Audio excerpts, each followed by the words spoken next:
艺术表演。但是那有我这个不说大日里面，我们准备往好来小一个更多，可能别为呢，但得第一个你呀，你去需要不搞，你或者去还不难的结果，还可以啊。当然了，也把这本来也把的你这样东西。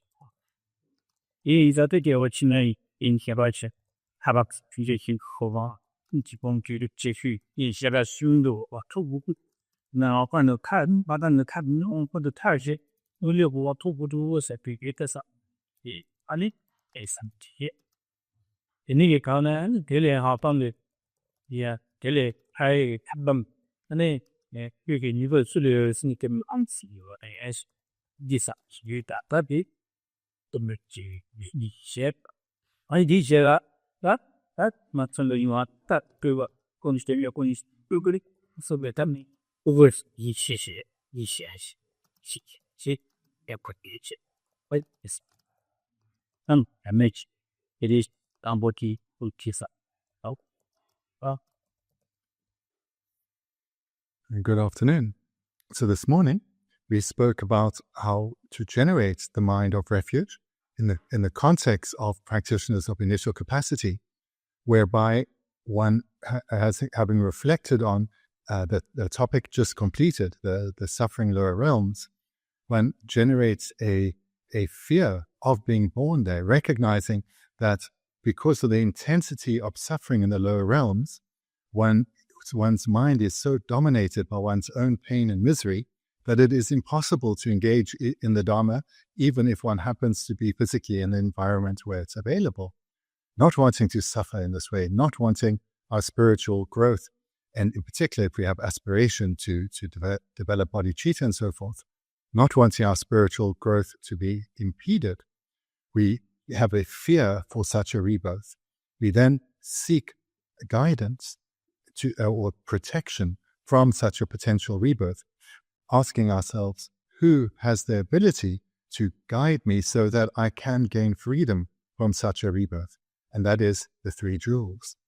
So this is how we looked at the two causes that lead to one sincerely going for refuge, namely fear, in this context, of impeding our spiritual development and suffering, as well as faith, this mind of wholehearted trust that the three jewels have the capacity to guide us to attain freedom from suffering. 我都是这样些，这些商业要跟商业区别意义，那马上呢，他的什么业务啊，推给他们的年没看起，我是可能对有事情，那这里意思呢，来进发是吧？根据那这好的，完了给他们参照过来些，都是呢，能东西，年没些，我有爬上来，他也他往我有个话对阿本的入些送上，也是我觉得商业以上些一切或者能必然的结果，其实人的结果的第三档得到是什么？当然有我有个话，你一下把先，那理解了让人的解答，他把理解好吧，这些个做一点没的很少。You know, usually going to share and they get so inside the GSP. That's some is some算。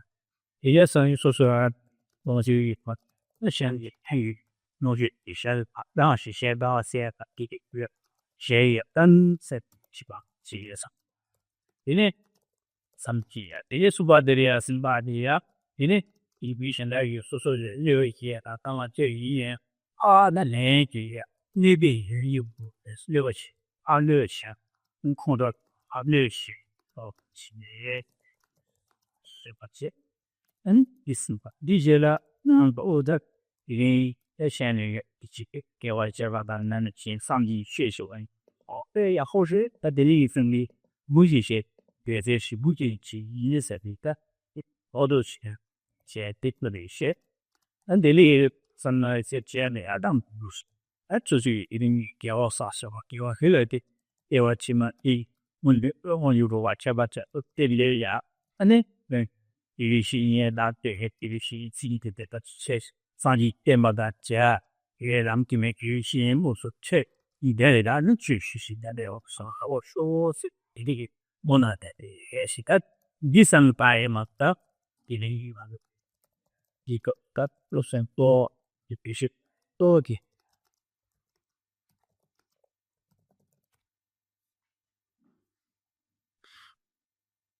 having generated the two causes for refuge, fear, in particular, fear of suffering, as well as faith in the three jewels, our faith then propels us to the teachings of the Buddha. So what is the method that the Buddha taught? The method by which we can gain freedom from the potential or the possibility of falling into the lower realms?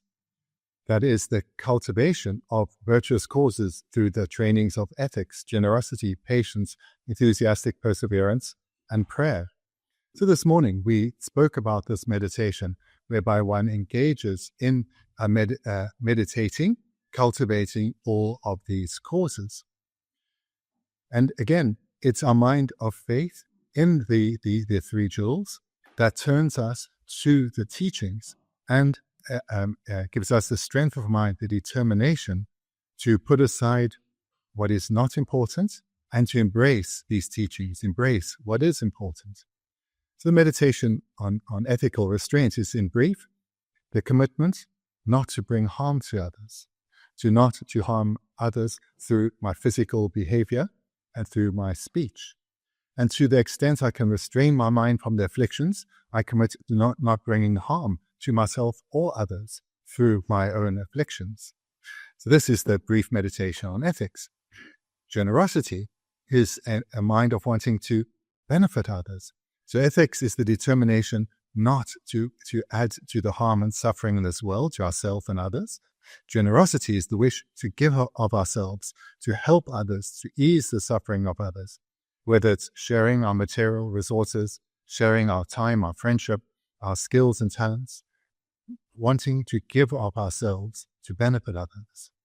And the third is the meditation on patience, with the recognition that transforming our mind, engaging with others, does bring about hardship. So when hardship is experienced from others, we reflect that I will not respond in kind, but rather with kindness. And likewise, where the hardship is experienced from our own way of thinking, to show kindness to ourselves, to not be overwhelmed by our afflictions. And the fourth reflection was that of on enthusiastic perseverance, where we intentionally generate a mind of joy in what we are doing, in that we are now accumulating the causes that will lead to ongoing excellent rebirths, accumulating the causes that will be strengthening our connection to the Dharma. We are accumulating the causes that will eventually flourish in our own complete liberation from suffering, our attainment of Buddhahood. So we intentionally generate a mind of joy, a mind that delights in virtue, as this strengthens our connection with and our commitment to the virtuous Dharma. And finally, we end with prayer, that from life to life may we continue to meet fully qualified spiritual guides. And may I meet them at a young age, may I recognize them as such, and open myself to their guidance and enthusiastically engage in accomplishing their guidance. So this meditation that we looked at this morning, this should be our main training, our main focus. It is the very foundation upon which all other good qualities will be attained. All the Gumiasum by the phone same Samayan, the diet, he died the perfect book of Kishu, and this is something. In the idea of the Chicabea, Chicomana cannot go to Cabinare, Sushi, Anchi, Yarin, usually grand, who should really cadet, using shoot by key that. Love the shit. Very anxious. That's a fun day, but let me be in some shows. To just talk briefly then about this term meditation. Meditation can be best understood through its synonyms of habituation or familiarization. What we are trying to do is become ever more habituated to wholesome ways of thinking and break our habituation to unwholesome ways of thinking. So there's two types of meditation. We could maybe express it like this, or two types of techniques to develop habituation. One is formal, whether it's sitting quietly here or at home, reflecting in the way that's just been presented. That's the one type, where one is free of distraction and therefore can, with a more concentrated mind and for a larger period of time, one can reflect on in the way that has just been described. And one can do that at a time that suits your lifestyle, whether it's in the morning or whether it's in the evening or in the afternoon. But here, to develop habits, it should be understood that this takes repeated effort over a sustained period. Occasional meditation, not having a sustained practice, won't bring about much change. But if you do so every day, change will come. But furthermore, if one only relies on formal meditation, change will come very slowly. So the second way to habituate your mind is, in addition to formal meditation, would be informal meditation. So this is during quiet periods in your day. And it can be when you're driving somewhere, when you're boiling the kettle, whatever it may be. When you're not needing to engage in thinking about something, think about what you're meditating on. So if one's driving one's car, it's a route you've done many times, you can very easily remind yourself of your commitment. I will not bring harm to anyone. I'm perhaps about to meet people. I ensure I engage with them with kindness and care because they matter. And even if they get a bit annoyed or frustrated with me, or other drivers on the road drive a bit badly, they matter. I will not get annoyed with them. I will rather hold them with care. So in this way, whilst one is doing one's daily activities, take those moments and remind yourself of what you're meditating on. This, combined with formal practice, will bring about a strengthening of habituation to wholesome ways of thinking and breaking our habituation to unwholesome ways of thinking.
At the start of the chapter, it was mentioned that here, we in this chapter on refuge, we are looking at the means for achieving happiness in future lives.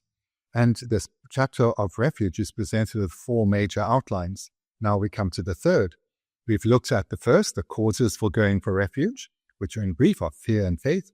Then we've just completed the second, which is the objects to which one goes for refuge. And now we come to the third of the four major outlines, the way in which one goes for refuge.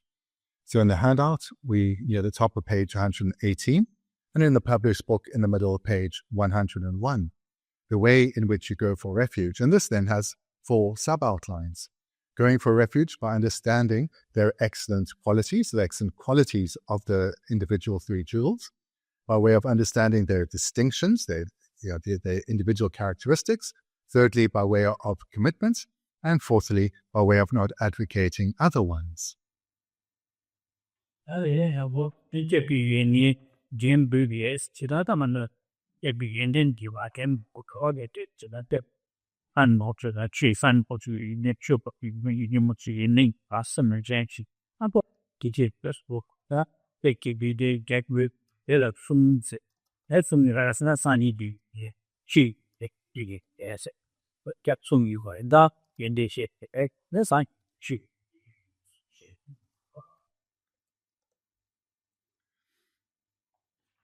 So the first points, going for refuge by way of understanding their excellent qualities, as we see now in the next paragraph, this has its own divisions.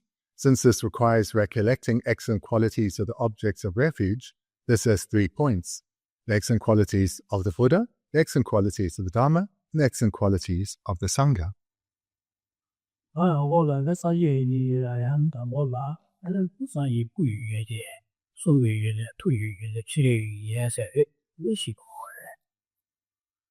And now the first of those 4, the excellent qualities of the Buddha.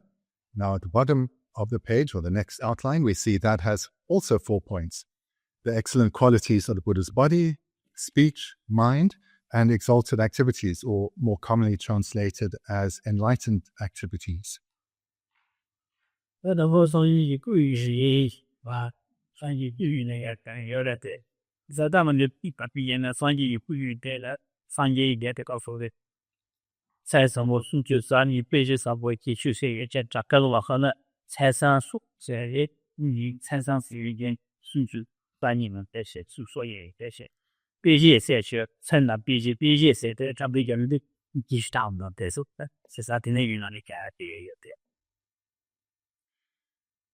So now, looking at in more detail at the first, the excellent qualities of the Buddha's body. So there it starts with saying, recollecting the signs and marks of a Buddha. So the signs are the 32 signs on the Buddha's body, and there are 80 minor signs or marks.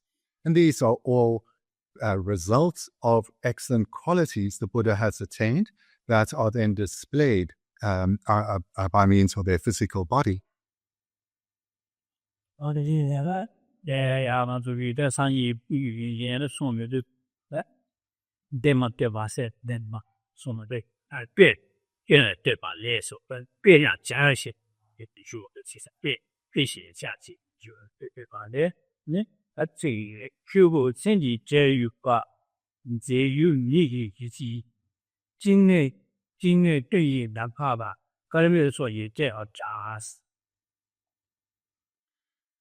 The Lama Tsongkhapa quotes from a text praise in analogies, where analogies are used to describe the excellent qualities of the Buddha's body. So looking at the first verse, your body is adorned with the signs, so beautiful, nectar for the eyes, like a cloudless sky in autumn, ornamented with clusters of stars.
Look in the first 2 lines. Your body is adorned with the signs. So the signs here, explicitly, the 32 signs that are referred to above, but it implies the 80 marks as well.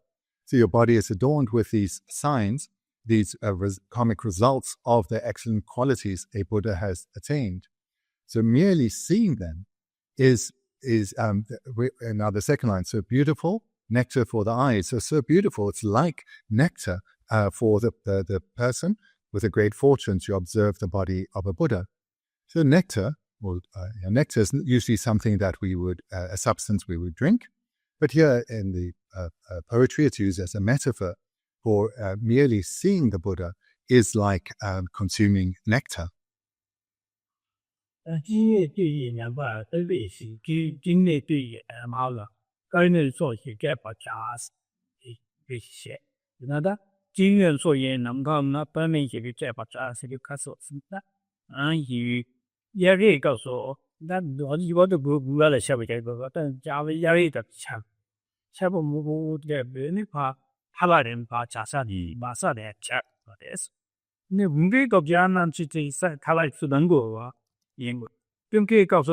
얘기 그 카라가 차가 문제도 차가 자다 이거 하도 저다 여기 갑이야 카라 차 뭐这张戏嘛对于今年的具体背景也罢了是对于表说那么去白然后马上得看到你啊但是那进入比例也不太要么是只能我的干嘛的出去下去后来干嘛就是差不多在那样我就债务休息要不休息就通过哇塞第三订阅的个订阅进大下午一对一才能不尴尬然后呀你干的错干紧张呀知道干不的差不多干黑一张才能不在的干我产品要不你就没靠本了现在外头有嘛吧现在你干的错些这样难怪说干不的这很多经常一些给这样子上给不是越南就不跟他们就打招呼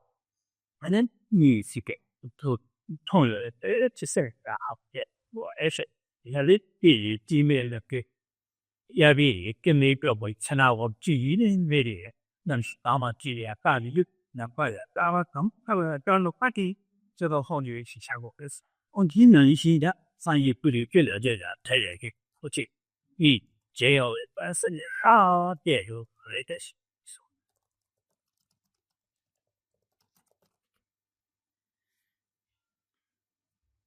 The third and fourth line, like a cloudless sky in autumn, ornamented with clusters of stars.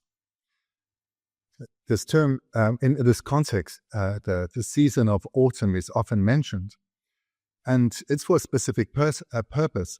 If you think back to ancient India, but the area we live in here is also quite suitable in that during summer, the night sky may not be that clear because there's a lot of dust around. It's very dry. And the sky can be obscured by dust. Or in winter, the sky may be quite moist, and there may be a mist around. But in the autumn, the dust of the summer has settled, the thick clouds of the winter are yet to come. So the night sky can be bright and vibrant, and that vibrancy comes from the clarity with which one sees the stars in the night sky. So this is the reason why autumn is often mentioned in the context of the clarity of the night sky. And this is being used here as a metaphor for when one sees the body of a Buddha. It's by seeing the body of a Buddha has been likened to seeing a clear sky, night sky in autumn, which brings joy to the mind when one sees this flawless beauty of the cosmic universe. Likewise, when seeing the body of a Buddha, great joy arises in the mind through seeing this stainless beauty of a Buddha. Yeah, 如果是以多来吧，学医疗这有吧，是以我这么呢，参与基本大事。In the second verse, O sage endowed with the color of gold, so beautiful, dressed in monastic robes, like a golden mountaintop wrapped in clouds at dusk or dawn. 完了，都把生意做来吧，是都把生意人已不贵有，到底的社会，社那是社会还是多社贵，还多这个这个社那社会是，你就不社会生意啊，社会目的社会化不是关系。你就你数据也得一笔，这样的是不看到的，对不上的历史。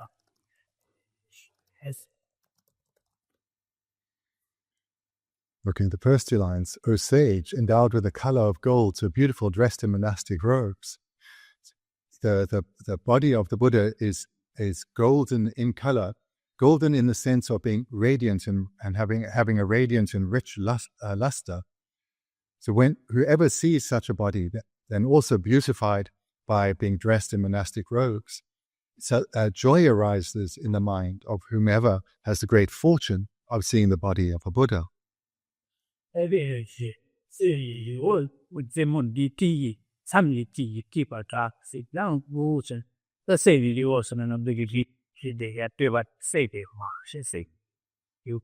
在这个地不是，那么这家伙拿着这个了，你们弄了这个吧，你们把预算嘛，主要这些你们为的呀，差不多了，为的这个三子，人这个就是一个土工的，这不要去个嘛，那能得的，马是你说的他要把它的把家的这些要把它，是的，你是有这么的嘛去，门嘛都。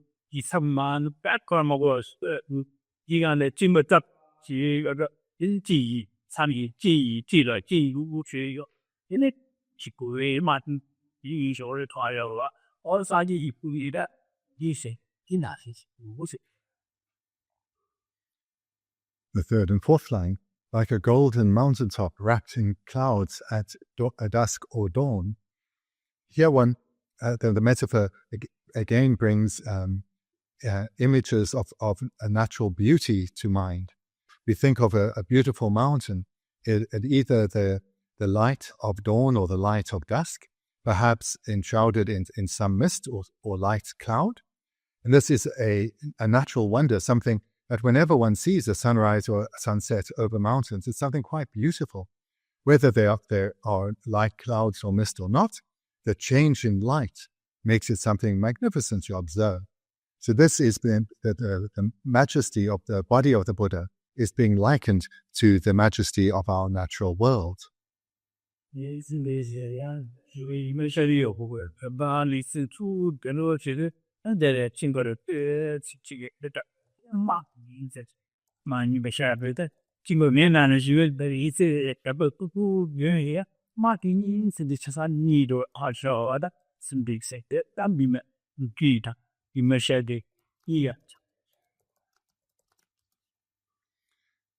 So one can relate to these verses in a way that touches you, because that's the purpose of them.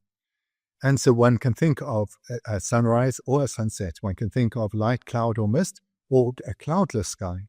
One could seeing the sun rise or set behind a mountain is majestic. And in the same way, seeing the body of a Buddha is majestic.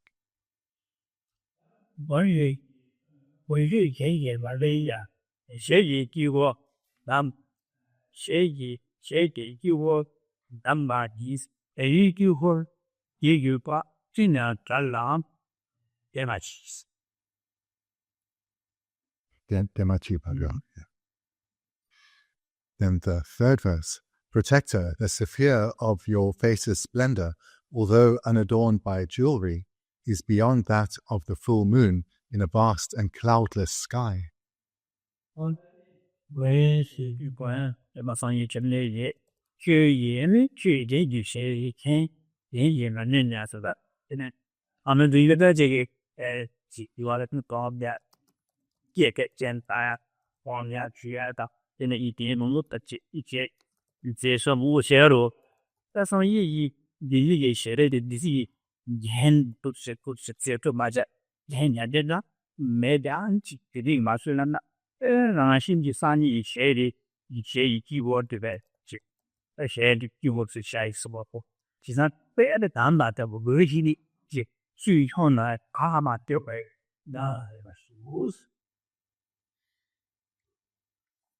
So looking at the first two lines together, so the translation's fine. I'll just change the word order so it just matches the explanation, but the translation's fine.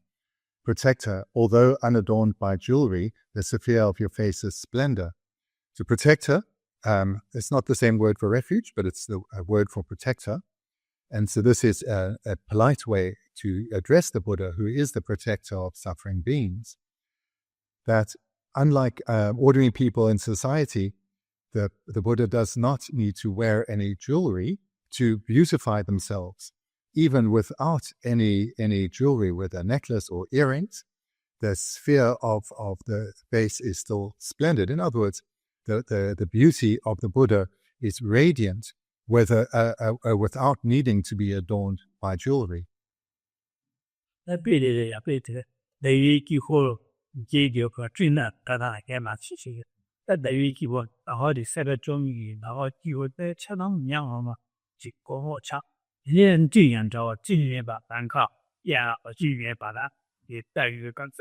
we did not want that. Jiktan, you got the Honma, Gamma, our problem is she capture Gamma, the very similar. Our we shoot you here. What I send that the actor our thought and the consider. They do what he gives us the draw you would stop to you. G. Batina. Then by it, there is a partner and double it, and we do two work it. The guy is saying a share Nazi. You show your eyes. Yea, sign you a sunny she. How? Spasm down. The other armor it. He is ill much. The analogy is then presented in the third and fourth line, is beyond the face of the Buddha, is beyond that of the full moon in a vast and cloudless sky. So again, relying on the natural beauty of our natural world, one can think of a night sky illuminated by a full moon. This is something we find magnificent. When we notice it, we look up and we're captivated by the beauty of a full moon illuminating a dark night sky. And also, a full moon illuminates the sky throughout the night, not just for a brief moment like a flash of lightning, but throughout the night. But the beauty of the face of the Buddha is even beyond that. And this then is the third and fourth line, beyond that of the full moon in a vast and cloudless sky. 这也是一边嘛，边上你也开些话，无理托那边嘛，你却这么讲嘛，把那是就是。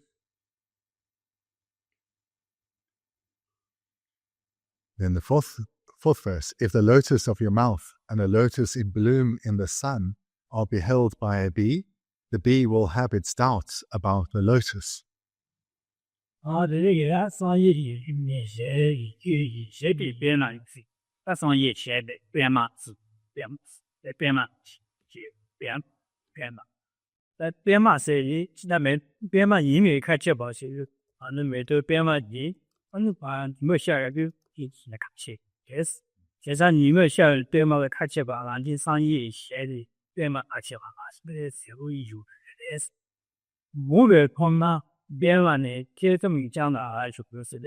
是的，他读完是吧？我全部的一部每条都为的比较多没，主线有一个边啊，上帝写一边嘛的，但每条边嘛也开起来你，从我们这边二人多，我一边嘛这里上帝写的边嘛对呀，这一些每条边没一些帮助不完的些，确实没嘛这有搞不做，把绝对把搞不好，你那是那。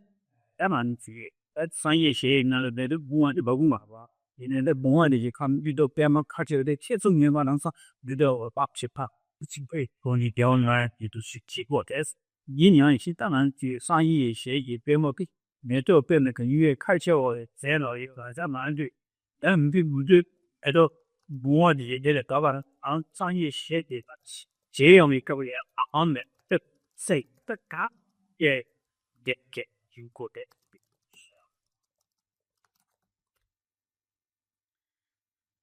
Looking at the entire verse, so the mouth of the Buddha is being likened to a beautiful lotus. So if we think of an insect such as a bee, an insect that is drawn to a flower's nectar will be drawn to both the beauty of a lotus in bloom as well as to the beauty of the Buddha's face, not being able to distinguish the two in that they are both seen as beautiful. So for the insect, both the mouth of the Buddha and the blooming lotus are attractive and draw the bee in. So this is the meaning of this verse. So in the same way that the beauty of the natural world and the beauty of a Buddha is hard to distinguish, in the same way that we take great joy in the beauty of the natural world, so too by seeing the body of a Buddha. The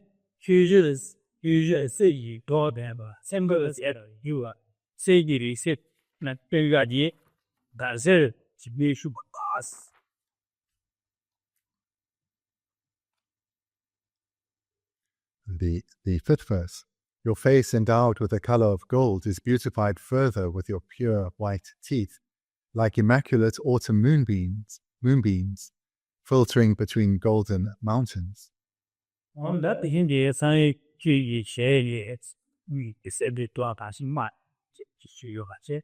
Dina ya that same garrison sends in a such but same that's Chadawa, so Chasan Sampi, and it go go there about Gambo.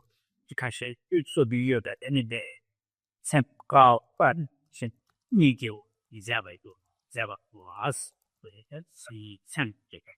When not that, see you, see is it, then why ye, the city may shoot my tongue.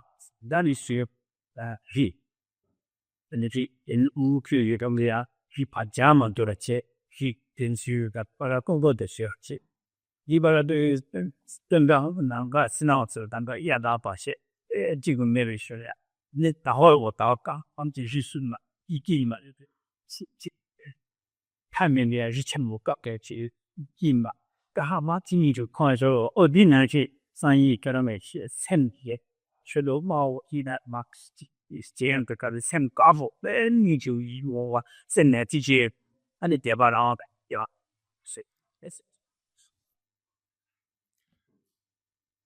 So looking at the fifth verse altogether again, your face endowed with the color of gold. So this has been this gold, rich luster of it's not necessarily literally gold, but the light gold has a rich luster to it. So too, that's the color of the Buddha. And his face is further beautified with his pure white teeth. So here, pure in the sense of straight and free of fillings or cracks. So in this sense, the Buddha's teeth are pure. And then the analogy, like immaculate autumn moonbeams filtering between golden mountains. So again, our journey through these majestic mountains and the majestic natural world continues. And it's again, the Buddha is been likened to what is most beautiful in our world. And all the beauty of the Buddha has come about independence on these perfected, this incredible karmic causes that he has created over lifetimes.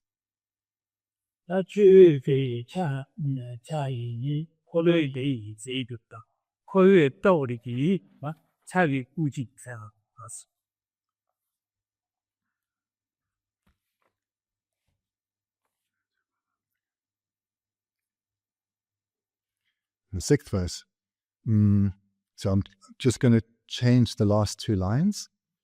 Venerable One, your right hand embellished with the mark of the wheel makes a gesture of relief to people terrified by samsara. So I'll read it again. Venerable One, your right hand embellished with the mark of the wheel makes the gesture of relief to people terrified by samsara. That's usually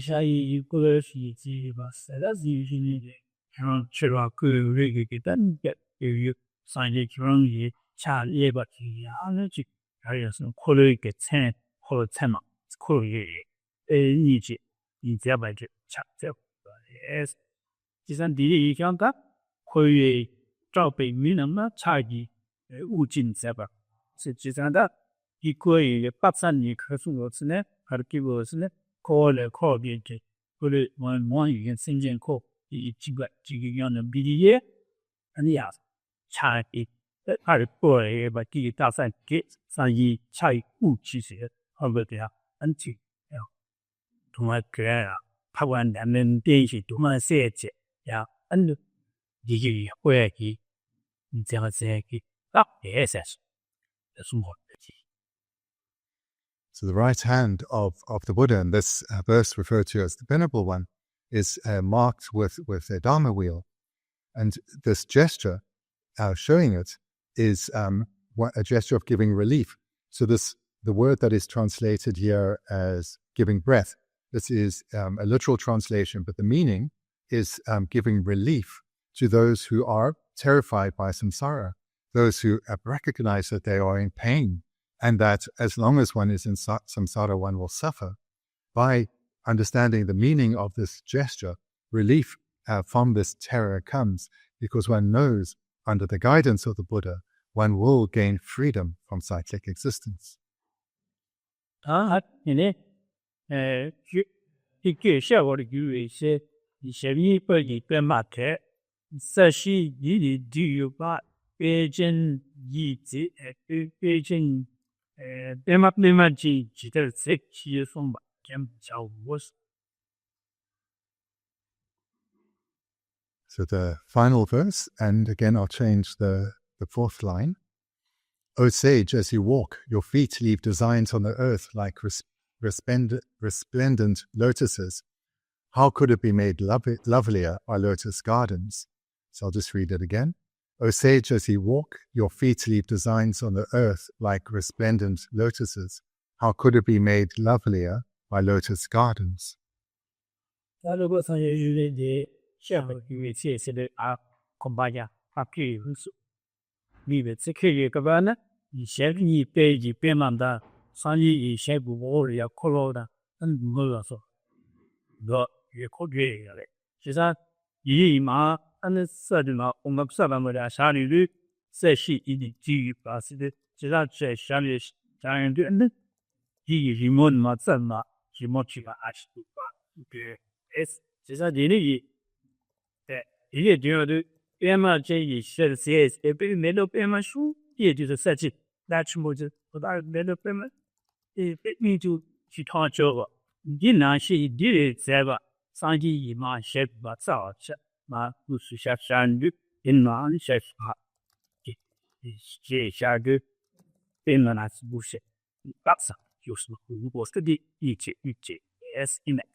The first two lines, O sage, as you walk, your feet leave designs on the earth.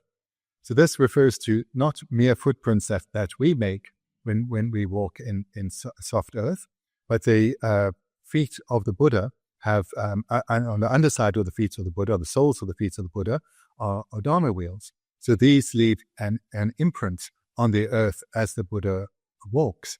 In the third and fourth lines, so in the third line, like resplendent lotuses, so the beauty of these signs that are, or these marks that are left in the earth, are likened to the beauty of lotus flowers.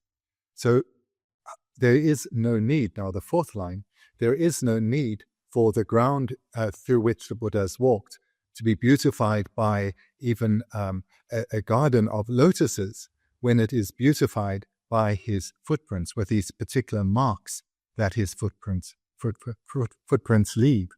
So this then is the meaning then of the fourth line. How could it be made lovelier by lotus gardens? So there is no need for there to be lotuses where the Buddha walks, or other kinds of flowers of beauty, because his footprints leave such outstanding marks. So here, this verse, like with the others, leads us to recall these incredible marks and signs on the Buddha's body that make his body stand out from other beings. And these have all come from the incredible causes that he has created. So this should lead to a rejoicing in what the Buddha has achieved, as well as that we have met such a being, that we've met the teachings of such a being.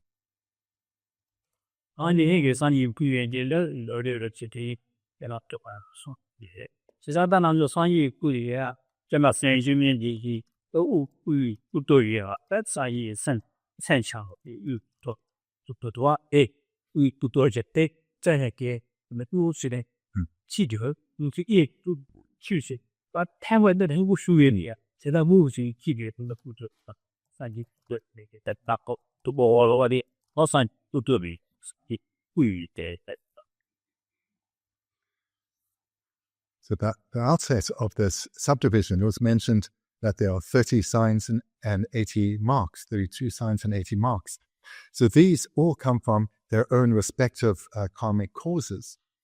And there are many that one can go through, but Lama Tsongkhapa has only quoted 7 verses, so it's just a brief summary and not even going into detail as to the karmic causes of them. But there are many more, such as the particular hair of a Buddha, this deep dark blue black in tight curls, curling in, I think it's an anti-clockwise manner. And each individual curl, if one were to pull out the hair or lengthen out the hair, would be of a considerable length. So the body of the Buddha is something quite remarkable because of the causes that were created leading to such a body.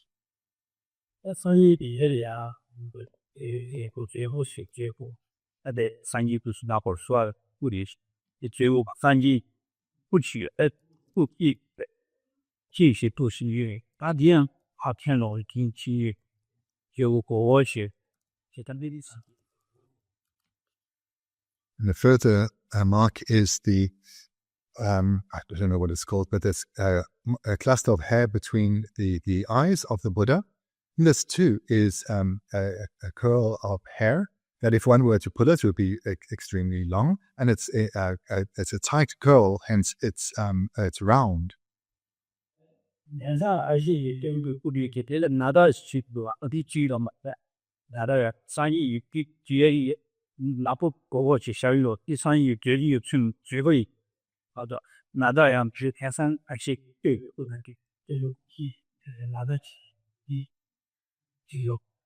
Nadasena di Trinlimare.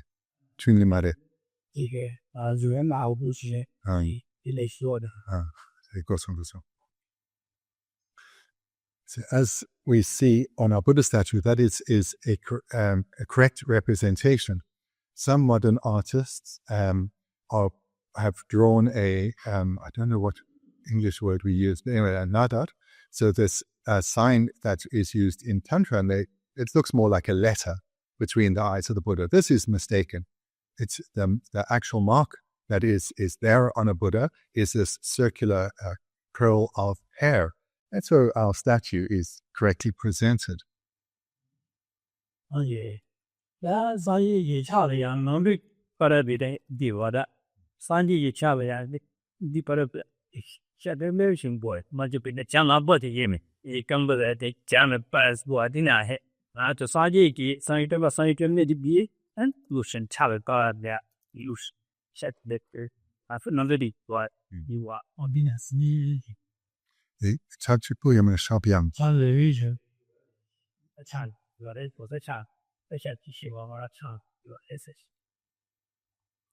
And the further mark is the fingers of a Buddha are not like ours. They are long and they are webbed. In fact, quite like that of a water bird.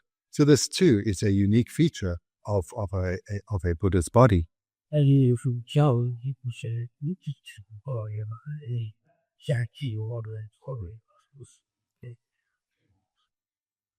And similarly, as is mentioned here, the palms and the soles of the feet of the Buddha are also marked by Dharma wheels.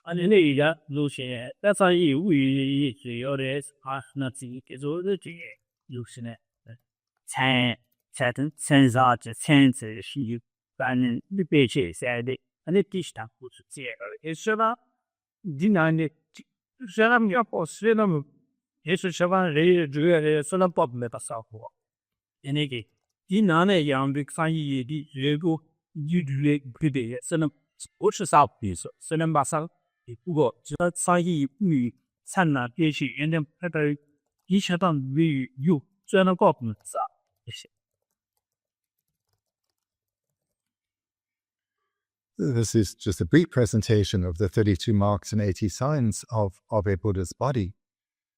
So the purpose of this recollection is for us to be reminded of just how unique a being a Buddha is. So the visual presentation of the Buddha's body has some similarity with the general form of a human, but it is yet quite different. And this is because of the incredible amount of virtue and the wide variety in virtuous causes that a being is required to accumulate in order to eventually arise as a Buddha. So by reminding ourselves of this difference in a Buddha's physical body from that of a regular human being, we are reminded of the incredible karmic causes the Buddha accumulated over an immense period of time in order to be of benefit to ourselves and others. And for example, the curl of hair between the eyes of the Buddha, there are specific causes required for that result, and those causes too are immense.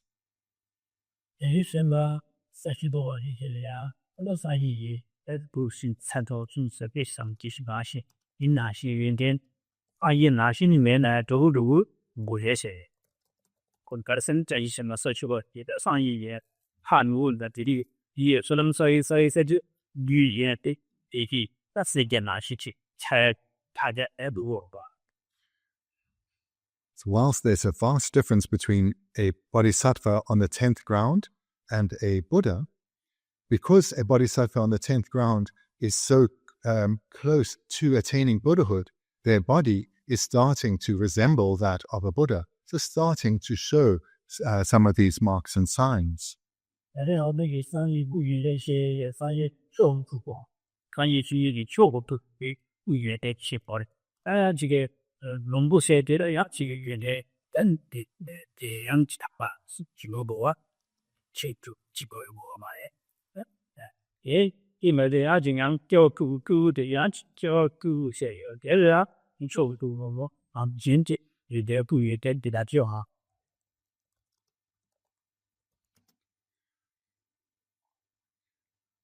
The body of the Buddha, or the Rupakaya, has two types: that of the Nirmanakaya, or the form body, Nirmanakaya and Sambhogakaya. So these two types of body, what is being described here is the Nirmanakaya. So the Nirmanakaya, or emanation body, there are differing types. So the type that is being described here is the supreme Nirmanakaya, or the supreme emanation body. That is the body that the Buddha Shakyamuni displayed. Another kind of Nirmanakaya, maybe it's called a birth Nirmanakaya.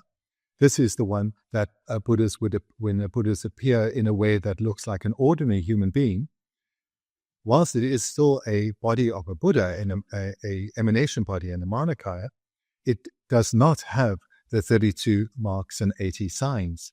So what is described here is the supreme Nirmanakaya. And the enjoyment body, or the Sambhogakaya, that too is quite different from what is described here.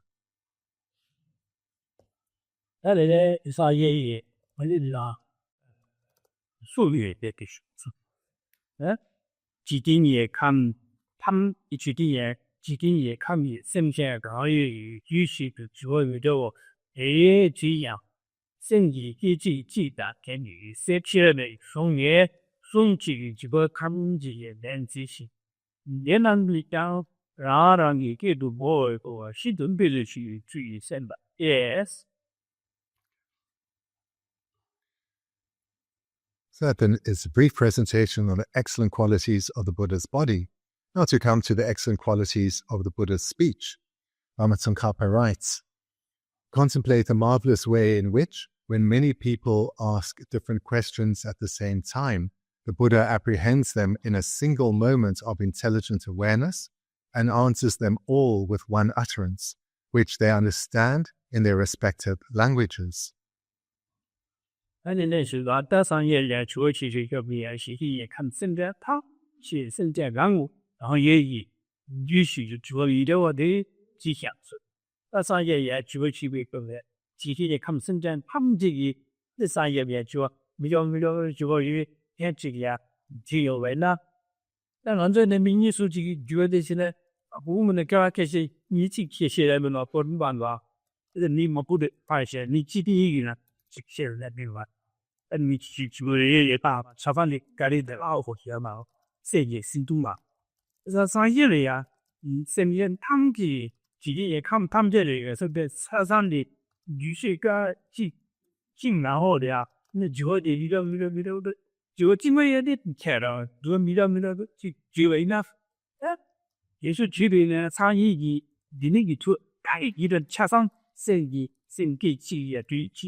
生意一起记的嘞，写了的啊，送人写了搞的就过去就过去些过去就，其实这些人中间人过来在地好。可能他的第几节车长，销售那则车长。关于语句是就我比较也去讲我就比较机会呢，啊那这样就是其实么这身边些有个就记得，个就差个就提晓得生意些的也过我。From what Lama Tsongkhapa writes here, again, we can see just from these few lines how very different a Buddha is from us. So we know when we're engaging with others, if let's say it's a group and more than one person is asking a question at the same time, we struggle to be able to hear both. We struggle to be able to understand both together, and therefore we can't answer. So we know that this is a bit frustrating, and then we'll say to them, please, one at a time. A Buddha doesn't have that impediment because, as I was looked at this morning, a Buddha has completely abandoned all obscurations to liberation, obscurations to omniscience. Therefore, their omniscient consciousness, or their consciousness is omniscient in that it is not impeded by any trace of fault. Therefore, any number of people, can ask questions at the same moment to a Buddha. The Buddha will hear and understand all their questions flawlessly, and in the same moment will be able to respond or reply to each of them. So here too we see the vast difference between an enlightened being and an ordinary being. So just reading again, contemplate the marvelous way in which, when many people ask different questions at the same time, the Buddha apprehends them in a single moment of intelligent awareness and answers them all with one utterance, which they understand in their respective languages.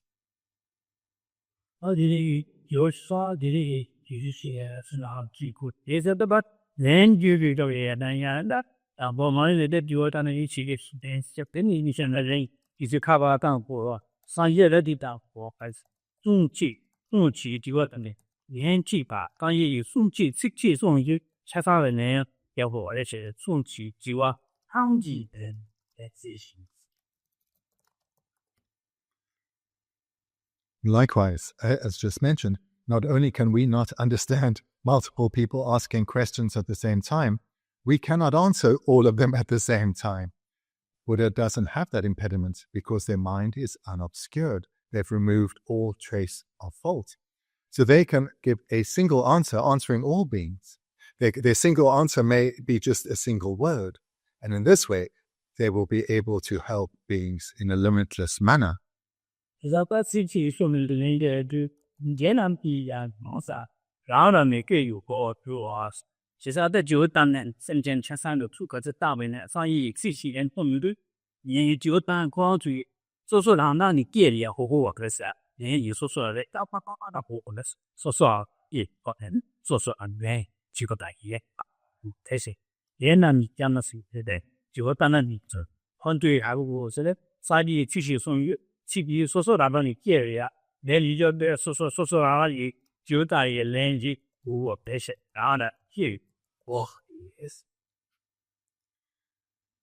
This is again clear in Lama Tsongkhapa's writings here, that when the Buddha replies, he can reply in a single moment and with a single utterance. So it can be a statement, it can be a sentence, it can be a single word, and beings will understand it in their own respective languages.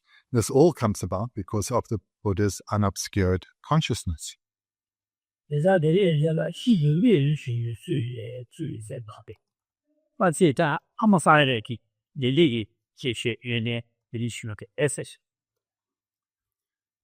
So for us in English, this is not the last, but in the Tibetans at the beginning, contemplate a marvelous manner. So hearing how a Buddha can understand and communicate in this remarkable way, it truly is something that can be called marvelous.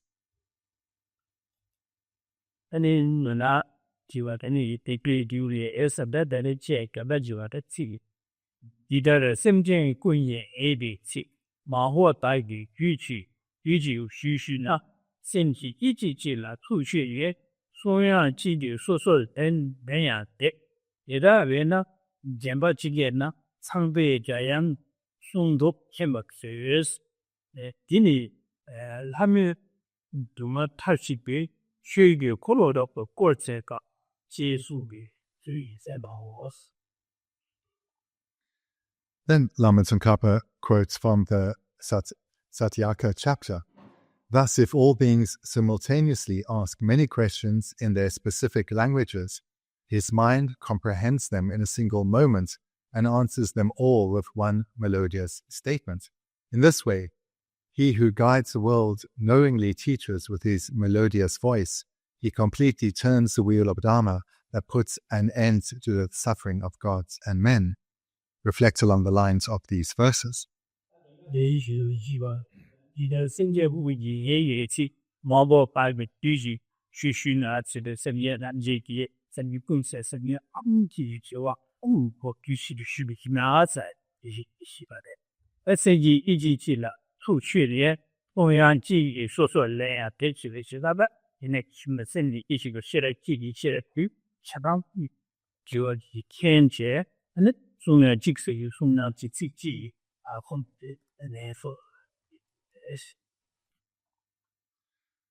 What we see here is, as Lama Tsongkhapa does throughout his Lamrim, is he presents the Dharma, but he presents the sources, so one knows that what he's writing is valid and reliable, and therefore one can take it to heart. So the first two lines, thus if all beings simultaneously ask many questions in their specific languages, so this he presented above already, so that the Buddha can hear and understand others, a vast number of different languages and questions at the same time. And the verse continues, his mind comprehends them in a single moment and answers them all with one melodious statement. So this is above. So he can understand and he can hear and understand and reply without any impediment because his consciousness is unimpeded by any obscuration.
The next verse, in this way he guides the world knowingly, teaches with his melodious voice. So in this way, he who guides the world knowingly teaches with his melodious voice. He completely turns the wheel of Dharma and puts an end to the suffering of gods and men. The first two lines are talking about the many qualities of the Buddha's voice and the beauty of his voice, the enchantment with which people would hear the teachings of a Buddha. And the turning of the wheel of Dharma is teaching the Dharma specific to the needs of beings before him. And he puts an end to the suffering of gods and men. So those who have created the causes to have a precious human rebirth or being born in one of the specific God realms where one can engage in the Dharma, such people who have created the causes to meet the Buddha's teachings, they will be guided swiftly to attain liberation and even enlightenment. 像上一送也这个搞不了的上一送一还是必须说说好了，俺去说说老说个款把个现在的老外给是从来不管，那觉得第一那说说有些说说俺们记得那去看忙来吧，那去学哎呀，俺搞不了上一去分的下上来了的，你那个的上一前面的去哇，那马上都有呢。几个人几个人几个吃饭的人有人就不要说多吧，那上街的你需要，可是呢哪个呀？地域不别把可是呢哪个呀？可是你最后的还是个自觉也要对比听歌的唱，要把那就是在最弥补的地方，现对面的地方是买酒吧的地方是哪个个蒙古马的吧？那你把这些。要么个一几个的个，以前啊，是的地方说，这三个了，你个把这些把这车上，这我就知道，可是那些个的，你去吃过，把这些也训练成了操上去，把这那完了，吃吧，但哪不呀？把这些的一边上来，把这些那都拍，那把些没拿上去的马上那样去。In this a brief summation of the Buddha's qualities of speech, we see the vast difference between how a Buddha can guide others and how us ordinary people can guide. So Buddha, as we see here, can hear and understand a variety of questions in a variety of languages in the same moment and can respond to them perfectly in accordance with each person's own individual karmic background and predisposition. We know we cannot do that. Moreover, as we heard previously, the Buddha has the qualities that come that mean that the advice is specific to that individual and it's ideally suited to the individual, to each individual asking questions. So for us, when we are trying to guide and help others, we are not like this. We have to hear each question individually. It needs to be in a language that we can understand. And we answer as best we can. But we cannot necessarily give a faultless answer because our continuum is still obscured by afflictions, as well as their imprints and certainly their stains. This is why we are so limited, whereas a Buddha, as a perfected being, can guide beings perfectly.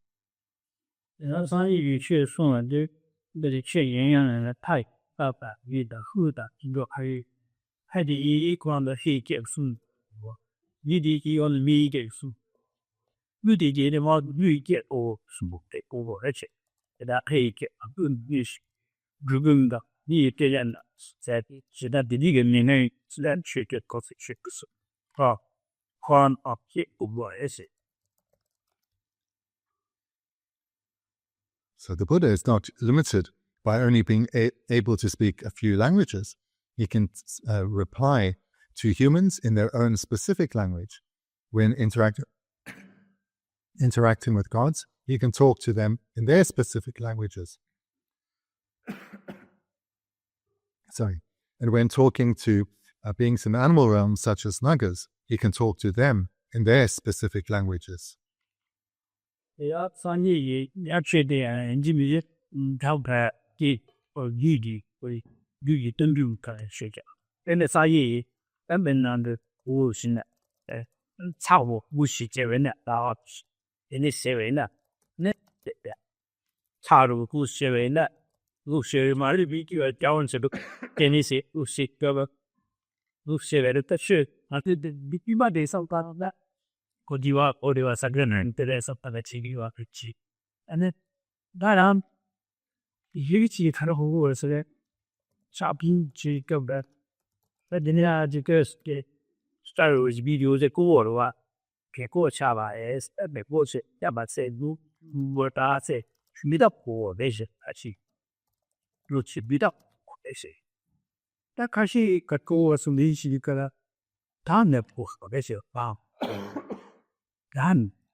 然后学去印象就显得这也特别吧，没有还有哈。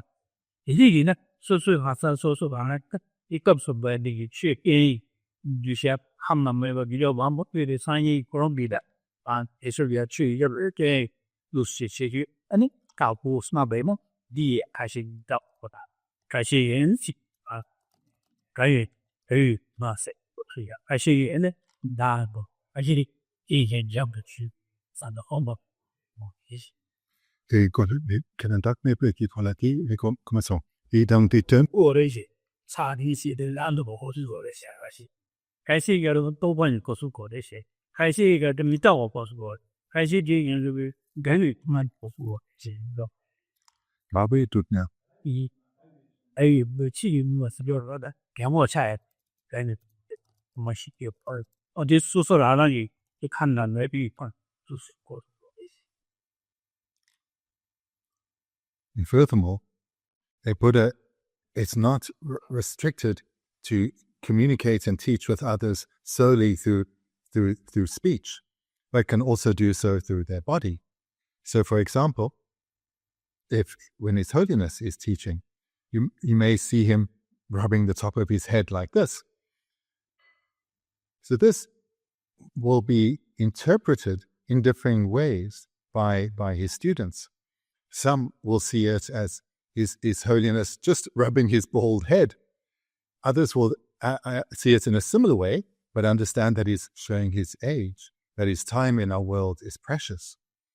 And others will take it as a reminder of the signs of suffering of old age. So the fourfold suffering of birth, aging, sickness, and death. They will take it in this way. Others will take the same action and interpret it as impermanence. Again, this life is impermanent. This opportunity is coming to an end. It needs to be embraced. Whatever remains needs to be embraced and utilized well. Others will take it to mean as a sign of dependence arising, of how in dependence on certain causes, certain results arise. And those results then will fade and become causes for their own respective results. And others will use an understanding of dependence arising to lead them to an understanding of selflessness or emptiness. So these independence on one's own education, reflection, and faith in a being such as His Holiness will lead one to have a differing understanding from a single physical gesture, such as rubbing his head.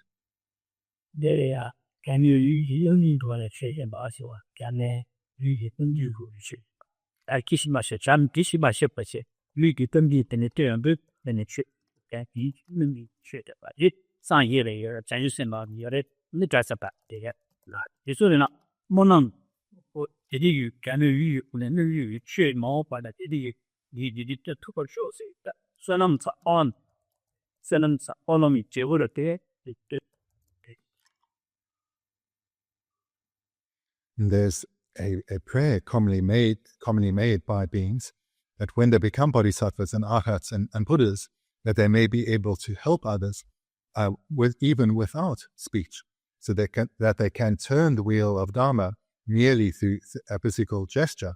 And this is how Buddhas, bodhisattvas, and arhats can and do benefit beings. So prayer is expressed that may one, when one becomes a bodhisattva or an arhat or a Buddha, may one be able to benefit beings through mere gesture. The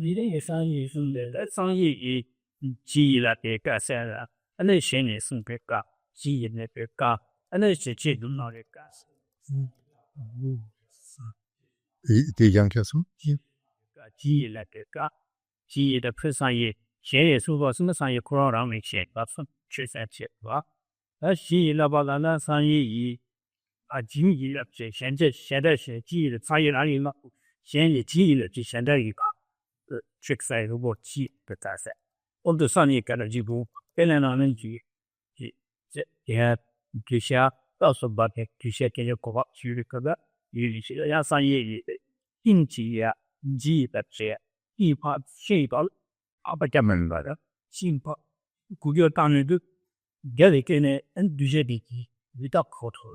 比较细节比较好，而且呢，人力的对吧？记忆的该有 SS 的，那的人力没啊，对对，写部分那些啊，按写的比较靠真实的自我记，真实是吧？按写人一个的，就这样写了吧？我记忆的就关于是地域区别的，实际上三年地域两码事，两码是机械压实的，你其实比几个通那个机械的。这样子就去过，的确生意记忆大，预备去类似记忆啊，也都写了一个记忆了，该去过，就肯定翻译是出记忆是去了，类似我学别的对翻译人的报诶。The way the Buddha then can benefit others is whilst through speech is most clear. I've just given an illustration of how of how the Buddha can benefit others through physical gesture. But the Buddha can also benefit others through acting through the material world, such as, for example, when someone's reflecting on impermanence and they're keeping the meditation topic of impermanence as the primary meditation topic, informal meditation, as well as in the way I was describing this morning. As they go about their daily activity, they keep reminding themselves of impermanence in order to come to a realization of impermanence. So for such a person, the Buddha can aid their reflections by, at the right moment, causing for example, a tree to sway, whether there's a breeze or not, and thereby helping to remind the person of impermanence, the topic of their meditation. In another way, that's helping through the material world. And another way is to help beings through living beings, not the material world, but through living beings. So through the blessings of the Buddha, the conversation between Chenrezig and Shariputra, which was recorded as we know it in the Heart Sutra, that conversation that came about through the blessings of the Buddha, although the Buddha wasn't directly involved in the conversation, through the blessings of the Buddha, that conversation between Shariputra and Chenrezig has brought such benefits to countless beings. So therefore the Buddha can benefit through his speech, through his physical behavior, through the material world and through other sentient beings.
Don't kill in the 2 bits. He kill in that. He got a she get a little she better.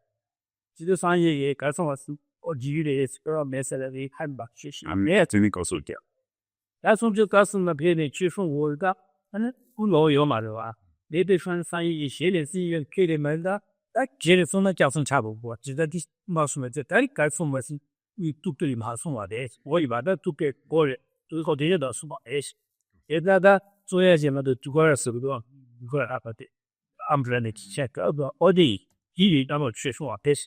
Did not do it, he said, to go to Jew, to go for chance, it's equal at New York. All the head. The last I you to net shake, church of war. The left to what that easy with shed some more. We were that year. To say, I couldn't go electric at Doctor Young drinking window. Several? Several? The attendant to the Buddha, not Madhyana, the other one, a Sangha. That's what I was. Ananda, thank you. Thank you. I had a Sangha, I had a Atisha, but that's Ananda, thank you.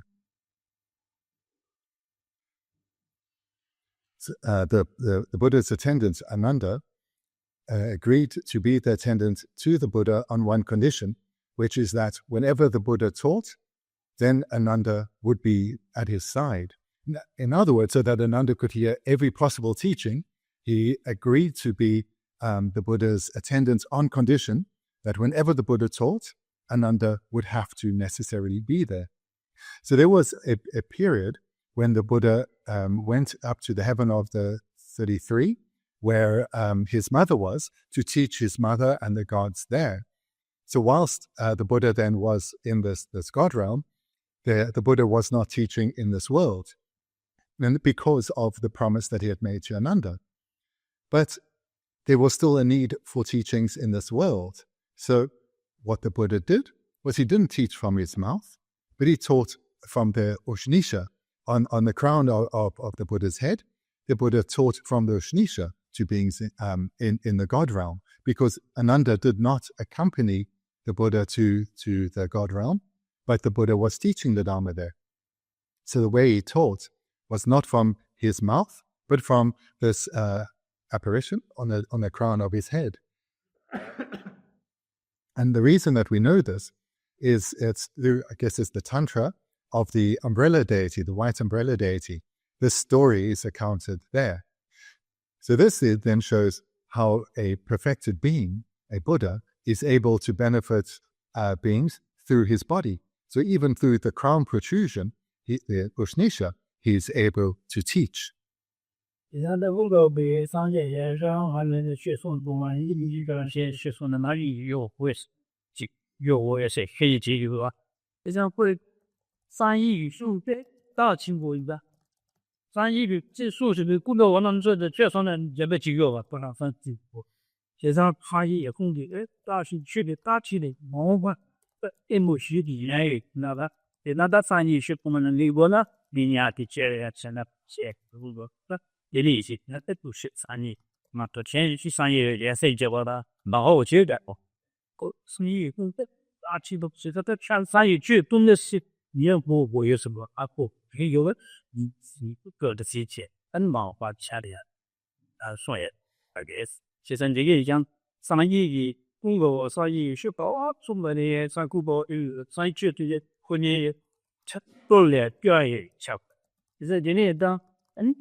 And the great benefit of the Buddha making this promise to Ananda that the Buddha would only teach in the presence of Ananda is because Ananda had this remarkable siddhi or quality of memory.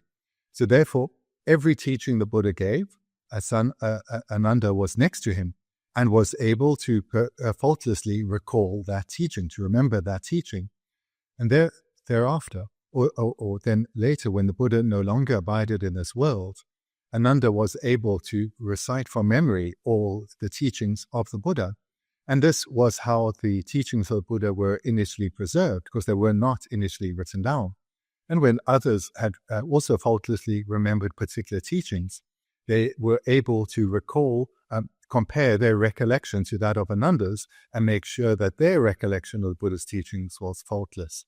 And in this way, the Buddha's teachings abided in our world until much later they were written down.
Kiri niko mason kini utsutu king Tsongkhapa ngakya karitini nga goke karitin goke de. Koso tegja. The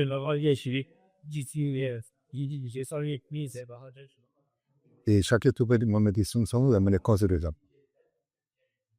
Teni te koso, teni tanda koso, teni tama kontra Tsongkhapa chaltu kungawa chaltu teni konso yanka ju.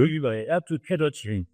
Su pero che dan teri che den ta chopa cha da ri shebi ji ma pdi ke che yin dire shu chu hung ye che e pa sa ni kro ne ma che mu yu ge sa yi ki ye na che yi cha sa ya o che che sun chi ma yi che yi ba es.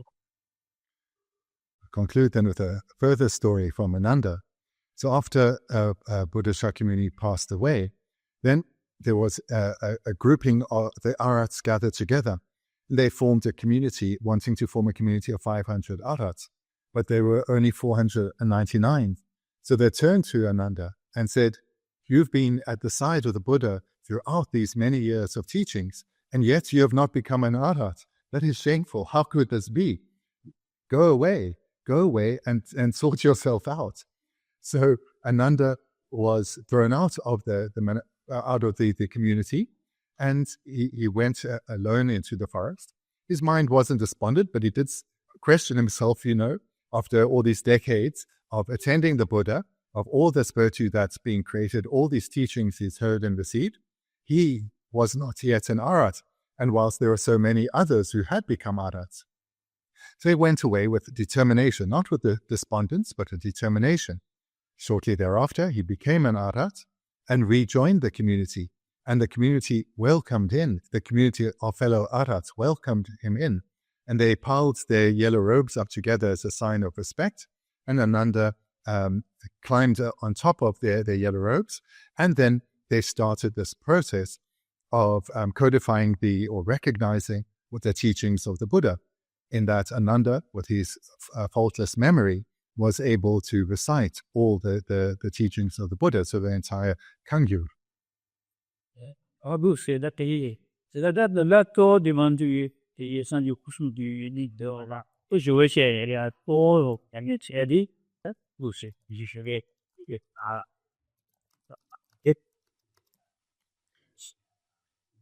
Yes.